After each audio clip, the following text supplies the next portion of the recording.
Le second livre de Samuel, chapitre 12. L'Éternel envoya Nathan vers David, et Nathan vint à lui et lui dit, « Il y avait dans une ville 2 hommes, l'un riche et l'autre pauvre.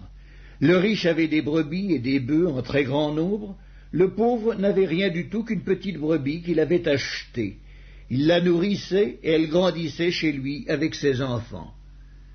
Elle mangeait de son pain, buvait dans sa coupe, dormait sur son sein, et il la regardait comme sa fille. Un voyageur arriva chez l'homme riche, et le riche n'a pas voulu toucher à ses brebis ou à ses bœufs pour préparer un repas au voyageur qui était venu chez lui.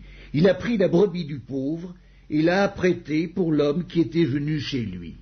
La colère de David s'enflamma violemment contre cet homme, et il dit à Nathan, « L'Éternel est vivant. L'homme qui a fait cela mérite la mort. Et il rendra 4 brebis pour avoir commis cette action et pour avoir été sans pitié. » Et Nathan dit à David, « Tuez cet homme-là. Ainsi parle l'Éternel, le Dieu d'Israël. Je t'ai oint pour roi sur Israël, et je t'ai délivré de la main de Saül. Je t'ai mis en possession de la maison de ton maître. J'ai placé dans ton sein les femmes de ton maître, et je t'ai donné la maison d'Israël et de Juda. Et si cela eût été peu, j'y aurais encore ajouté. Pourquoi donc as-tu méprisé la parole de l'Éternel en faisant ce qui est mal à ses yeux? Tu as frappé de l'épée Uri, le Héthien. Tu as pris sa femme pour en faire ta femme, et lui, tu l'as tué par l'épée des fils d'Ammon. Maintenant, l'épée ne s'éloignera jamais de ta maison, parce que tu m'as méprisé, et parce que tu as pris la femme d'Uri, le Héthien, pour en faire ta femme. Ainsi parle l'Éternel. Voici, je vais faire sortir de ta maison le malheur contre toi, et je vais prendre sous tes yeux tes propres femmes, pour les donner à un autre, qui couchera avec elles à la vue de ce soleil.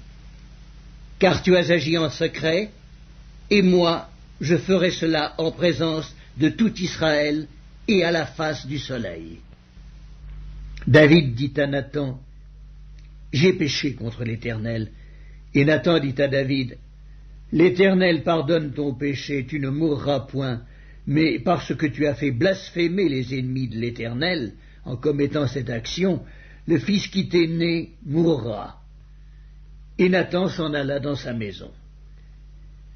L'Éternel frappa l'enfant que la femme d'Uri avait enfanté à David, et il fut dangereusement malade. David pria Dieu pour l'enfant et jeûna, et quand il rentra, il passa la nuit couché par terre. Les anciens de sa maison insistèrent auprès de lui pour le faire lever de terre, mais il ne voulut point, et il ne mangea rien avec eux. Le 7e jour, l'enfant mourut.